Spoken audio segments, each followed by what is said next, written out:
Hola, hola mi gente. Welcome back to my channel. I am Verity. Welcome. This is where we come to kiss our brains and talk on topics about spirituality and mindset and understanding our minds here along with the physical realm and how to navigate both ends. So, one, I don't know all the answers. I'm 1 in 8 billion. Nice to meet you. If you like my videos, make sure that you like them, share them if you found them helpful. And if you really like it here, go ahead and subscribe and hit that bell notification so that you're notified when I post a new video. Now, this video, I was looking at one of my older videos and it was called Healing the Inner Child. And I was like, you know what? That video, I probably recorded that about 5 years ago. And I'm like, I actually understand this a lot more than I did back then. And I kind of want to do just a refresher. Not so much in on the topic of healing the inner child. I might do a part 2 to like update that video. But one, understanding how a child's environment, the people, places, and things in a child's life, the first 7 years of life programs them for the rest of their life. Now, you can reprogram yourself and you can reprogram your mind and do the unwiring and the rewiring to the damage that was done when you were younger, but that has a lot to do with you understanding what needs to be reprogrammed, what needs to be purged out, and what needs to be identified. So how I wanted to start this was, I used to teach. Now, I quit my teaching job in 2019 and then I went back into teaching this year in 2024 and then I left again. It's just teaching doesn't pay enough. However, this time around when I went back to teaching, one of the main things that stuck to me was during our orientation and during our trainings, because you have to do a certain amount of training hours when you're going to be in the classroom. And before I got back into the classroom, we were doing these trainings, and one of the things that really stuck to me was something about a 3rd grade test. Now, I don't know the ins and outs of this because I did not actually do my research on what the 3rd grade test was all about or what questions is on the 3rd grade test. However, what I did learn was there's something called a 3rd grade test that children in the 3rd grade take, and this test determines if this child will end up in the prison system. And what really stuck to me was when we're looking at 3rd graders, that's around the age that they're 7 and 8 years old. Now, when I got into understanding and learning more neuroscience and spirituality and understanding how the spiritual realm is just the unseen realm and the unseen world, but it affects our mind and it affects our mind and it affects our environment on the outside through unseen forces. And it has a lot to do with our thoughts, our beliefs, and our emotional state, our consciousness. However, the first 7 years of a child's life is when the programming for how they're going to function in the actual physical realm is programmed through the spiritual realm, through their mind, through their emotions, through what they're seeing on a day-to-day basis. Now, there's 3 ways that the subconscious mind and the neural pathways and our programming and pretty much your DNA is programmed for later on in life. Now, there's controversy when it comes down to this, and I'm gonna explain it. So one of them is repetition. Repetition, repetition, repetition, repetition. Now, the thing about repetition, the thing about all 3 of these, honestly, all 3 of these, it can either be done in a negative manner or it can be done in a positive manner. Either way, you're programming a child's subconscious mind. Now, if we're talking about healing the inner child and doing the reprogramming work, you're going to have to do this as an adult, but you're going to have to do it with intention and you're going to have to do it consistently so that you can start reprogramming and taking out those old program systems. We got to think about the brain like a system, like a computer system, because it is the highest form of technology known to man. Our brains are literally like computers. So when you're looking at the neural pathways and you're looking at everything that's connected inside a mind, it literally looks like the galaxy. It literally looks like the universe. Everything is connected. However, these thoughts, these emotions, they're all in the quantum field. They're all mingling with everybody else's thoughts and feelings and emotions in the unseen realm, which we would consider the spiritual realm. I like to include a lot of understanding of science when I talk about spirituality, and I know a lot of people do not like to do that when it comes down to like biblical teachings and Christianity. And I'm gonna just say that that has never been my thing, because before I even got into opening up the Bible or learning about spiritual practices or anything like that, I had to study quantum physics first. I had to study metaphysics first. I had to study the science of spirituality first, because I needed it to make sense. I needed something to make sense. I couldn't just be told, here, read this, believe it, and that's it. Absolutely not. I was never that girl. I was going to ask all the questions up and down until I got the answers. And it just holds truth. Spiritual science holds truth when we align it to biblical principles. The Bible tells us, train a child up in the way they shall go, and they shall not depart from it. Why? Because when you're training a child up those first 7 years, you're literally instilling them with the values and the morals and the programming that you want that child to have for later on in life.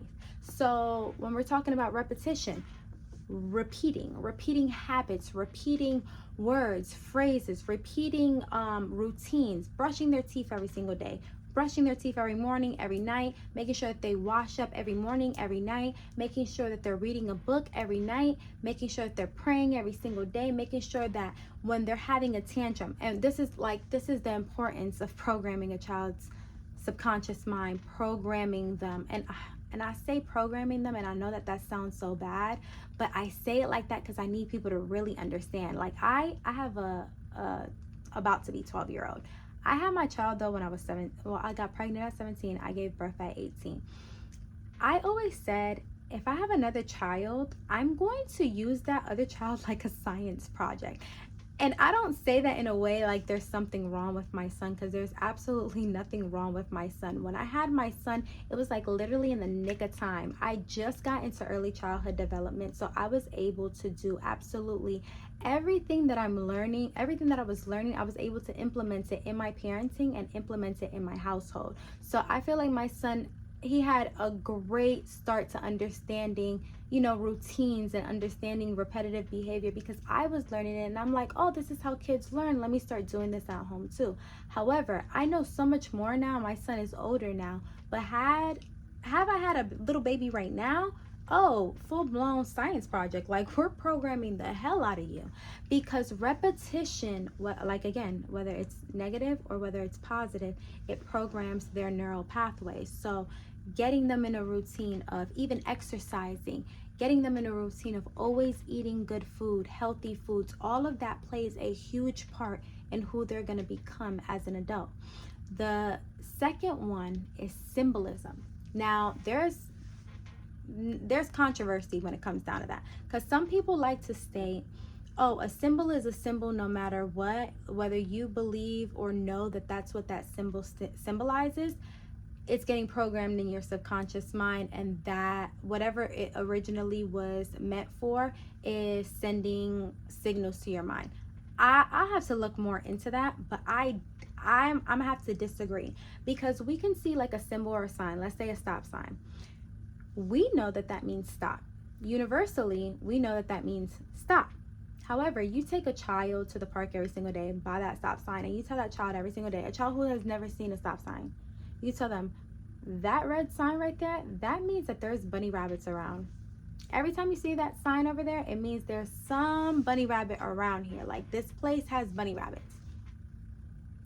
Do that a good 100, 200 times. Every time they see that, that means there's bunny rabbits around. That child is going to grow up and see that stop sign, and they're going to be like, that means that there's bunny rabbits around.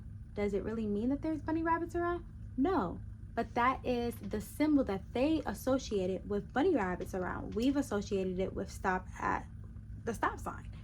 Same thing with like symbolisms are, or symbols are also numbers and letters. Let's say we see the date 7/6 for July 6th. One person can be like, oh, that's my birthday. It's an exciting day. Every time they see 7/6, they're like, oh, that's my birthday. It's an exciting day. Another person can see 7/6 and be like, that's when my puppy passed away. And it has a negative connotation to them. So symbols, I think you give it the meaning.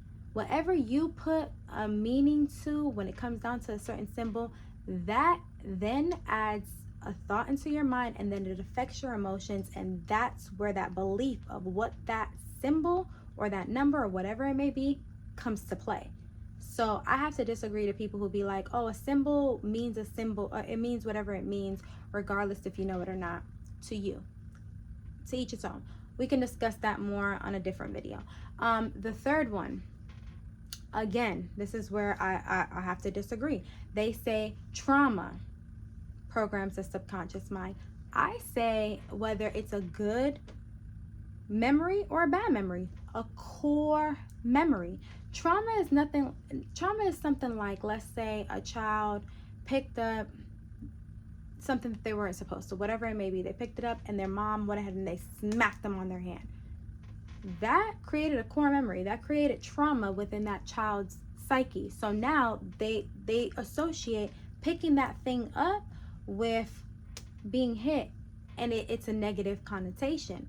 They have a thought about mom used to hit me and I didn't like how that felt. Now their emotions are triggered and they're having this electromagnetic field of negativity around them. Versus, let's say another child picks up that same, let's call it a ball. I don't know, let's say it's a ball, but another child's mom is like, oh, you're able to pick up that ball, like put it inside the basket. And if they put it in like a basket or something, everybody in the house is like, yay, you put it in the basket. And that child just hears everybody cheering them on, and then they have this big smile on their face. That's a core memory for that child. Every time they see that ball, they're going to be like, I get praised because I picked up that ball. Like, I remember when I picked up that ball, I got praised. Another child's like, I remember when I picked up that ball, I got smacked.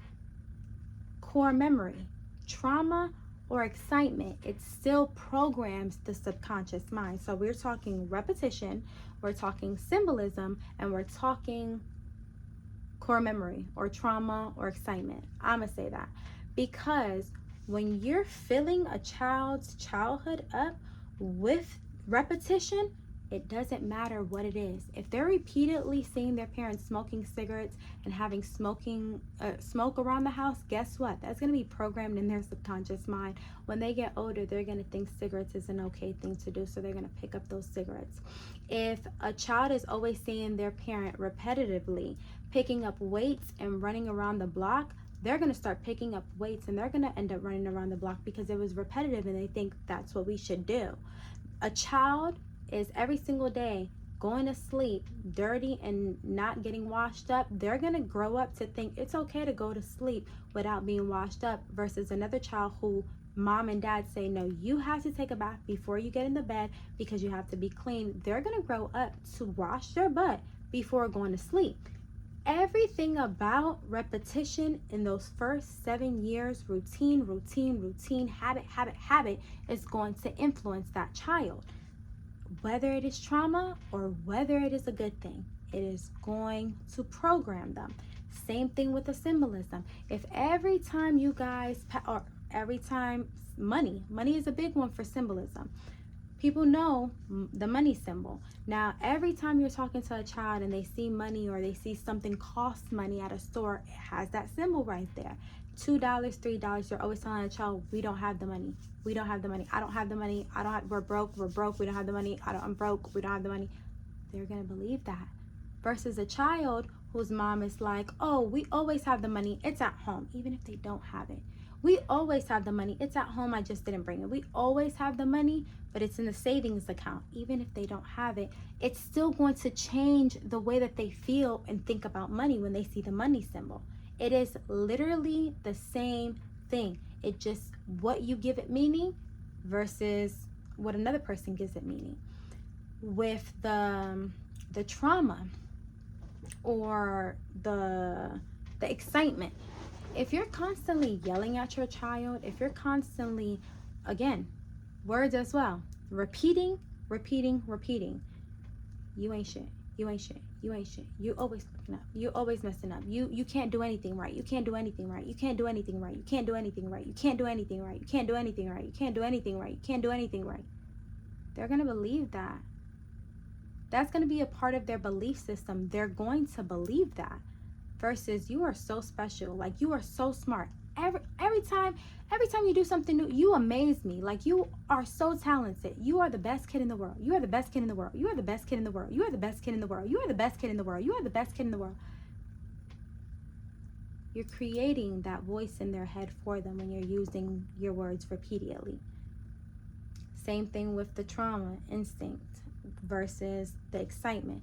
If you're constantly causing trauma in areas of your child's life where you should be creating safety or happy memories, that's going to stick with them. That's going to be a part of their programming later on in life. If their birthday comes around every year and you're making them cry, or they're getting a whooping, or they're getting yelled at, you're creating trauma. If their birthday comes around and you make it the biggest deal and balloons and gifts and you're just adoring on them, you're setting the program. They're going to treat people that way because they feel like when a birthday comes around, I should show you love. Versus when a birthday comes around, it's not that important. Mine came around and my parents didn't care about it. I always got yelled at, so the people that I claim to love, I'm going to treat them the same way. Everything that you do repeatedly is going to program that child's subconscious mind. That child constantly sees parents arguing, that child is going to grow up. Same thing, the gateways. Everything about our five senses programs the child's subconscious mind too. You use all five senses to create a reality and create your experience here in this world.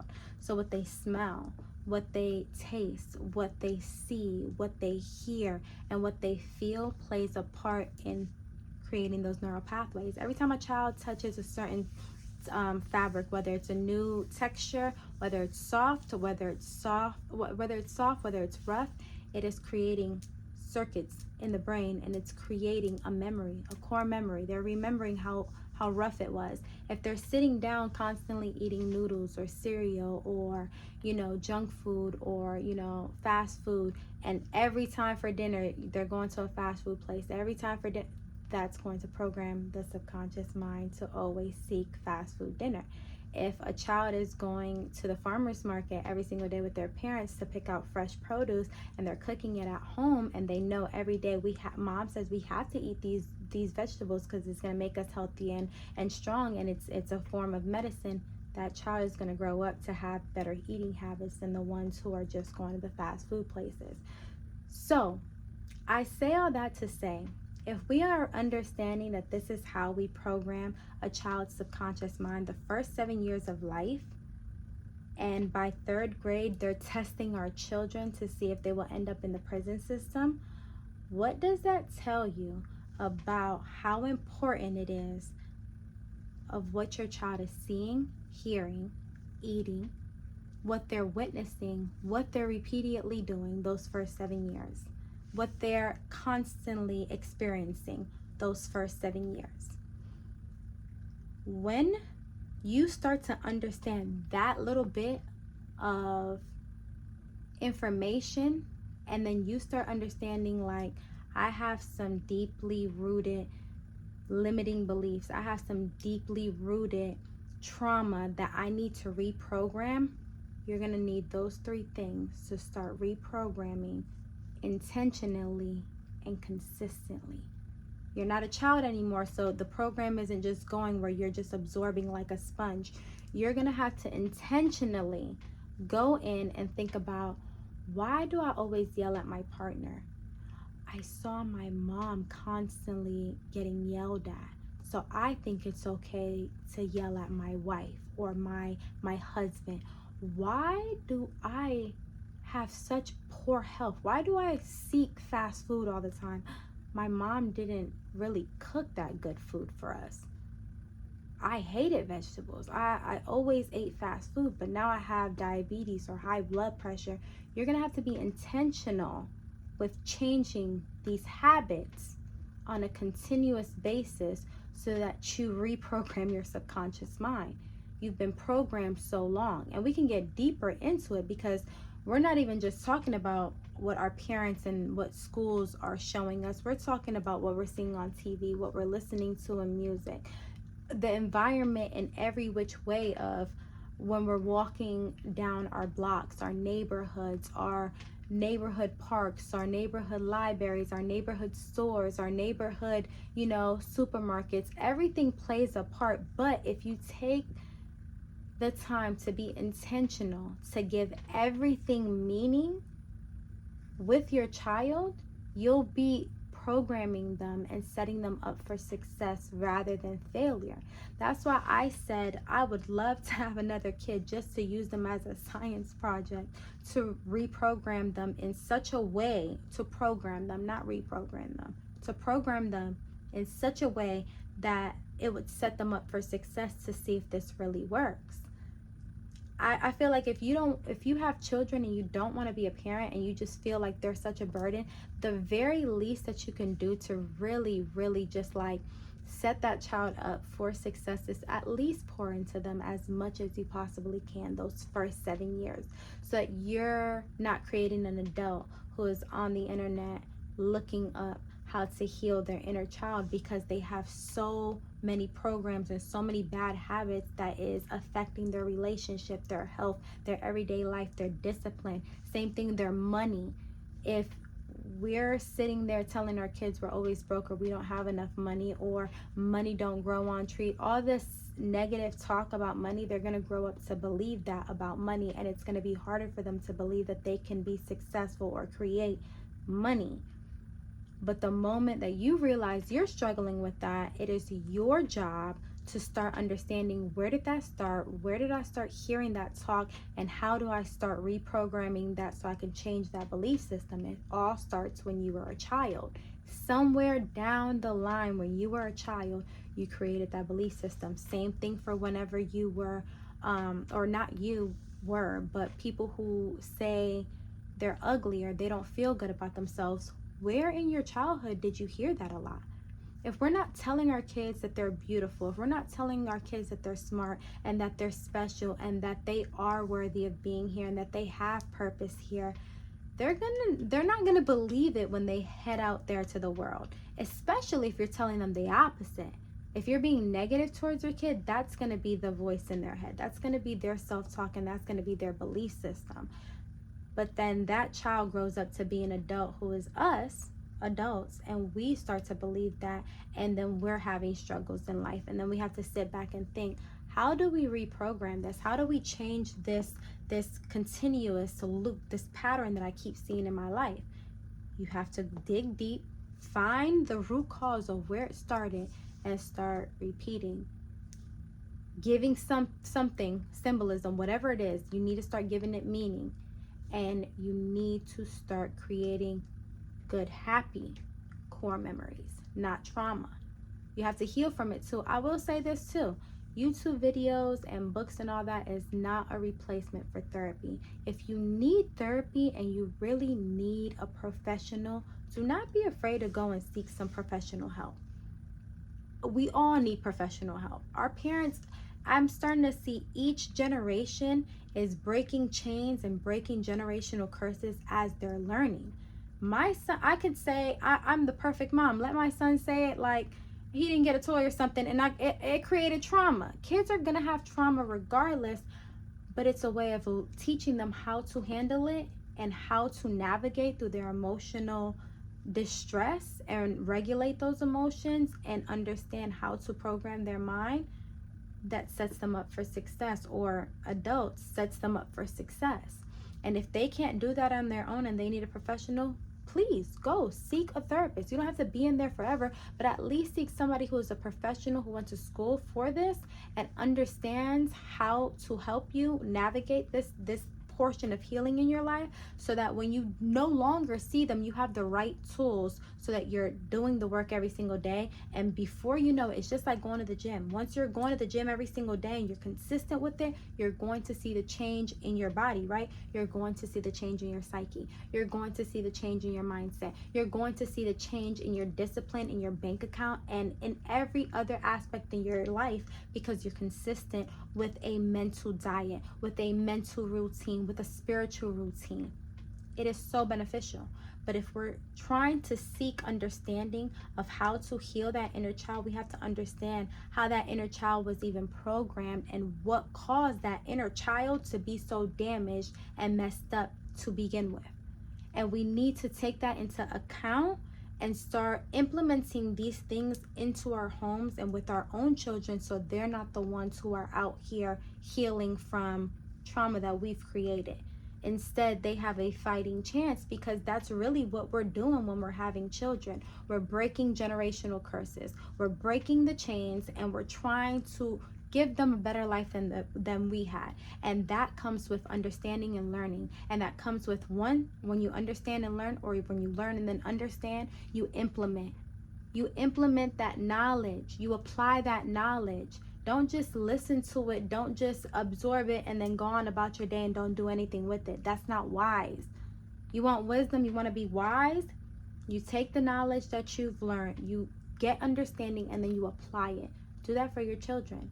And not only that, that's a form of healing your inner child as well. But if we're going to try to understand how to heal the inner child, we have to understand how that child is programmed, and it starts from birth. It actually starts from conception, but that's another video for another day. The moment that that child is conceived, that programming starts right there. A child's first initial interaction with love and care is their mother's body and how she cares for herself while they're in the womb, how she talks to herself, how she talks to that fetus while they're in the womb. It starts there.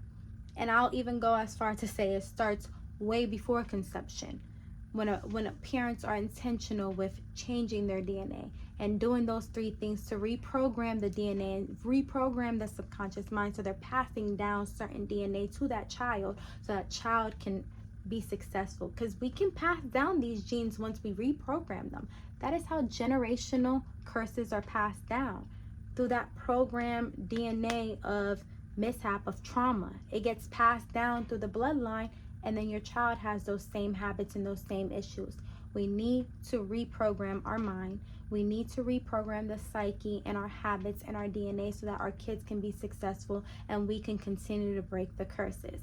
And this is why I say I was adamant about understanding spiritual science, quantum physics, metaphysics, and the Bible and spirituality, because it's deeper than just you got to pray to break the chains. No, there's a science to it. If there's a science to it, explain it to people so that they understand why spirituality is important, why praying works, why repeating certain things work, why we must train a child up in the way that they should go so that they should not depart.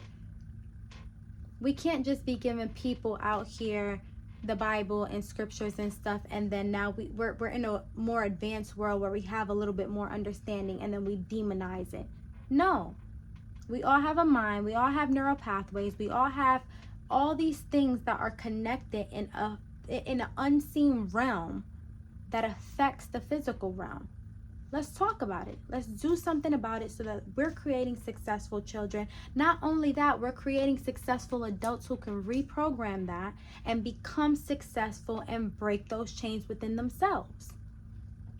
But that's my video for today. If you enjoyed what I had to say, make sure that you like and that you subscribe and that you share this. I want to get more into healing the inner child and certain things that other people can do to start, I don't want to say counseling themselves, but literally starting to heal themselves and work through these limiting beliefs and these strongholds that we have, because it can get way deeper than just eating bad food or your mom yelling at you and now you don't want to pick up the ball. It's a lot deeper than that, but I'm gonna save that for another day. So I'm out. Remember to kiss your brain soon, because we got to be kind to ourselves.